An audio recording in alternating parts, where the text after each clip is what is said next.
Kasayura uban ni Chris Sumario. Kumusta ba ato katawan sa dakbayan sa Tanggob? Sa 55 ka barangay sa syudad sa Tanggob, mga kaigsunan nga nagmaya, nalipay, kay nakadawat nagpinaskuhan.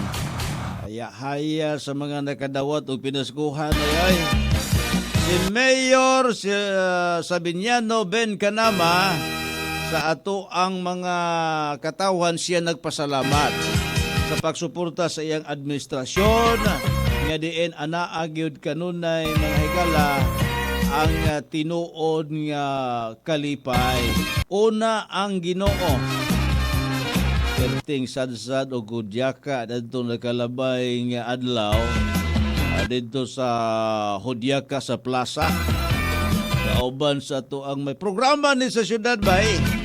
Kanabang lipay-lipay lang. Lingaw-lingaw, sayaw-sayaw. Naa dito sa Konsihal Romulo Mulik del Socorro. Naa sila dito sa City Plaza, kauban ni Mayor Ben. Kapila ka mga barangay captain.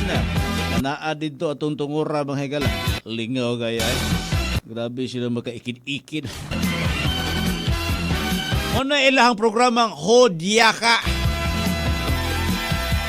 Gusto na nga mga term ba? Hudyaka yun. Sayaw kita mas ginhawa. Nagbaya tong 15 kaparisan mga igalang nga gikasal ato nagkalabayng 18 sa Disyembre human nga nakadawat og cash gift. Sa kadaghan sa mga programa paspas kayo ang seremonyas mga igsoon. Inaundan nga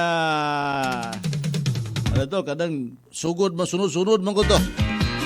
Kasal, dahil paghuban, doon na bisita, alang sa pamaskog handog, umaguto ang tuloy-tuloy mga higala nga selebrasyon sa syudad sa Tanggob, tutungura nga diin.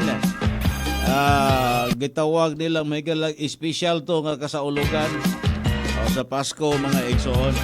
Naanad lang, sila din sa pagsilibrar, nga diin malipay gid ang katawhan, kasi siyempre, God Center City, una gud ang Ginoo, unsay sugo sa Ginoo, lipayon ang katawhan mga kasama.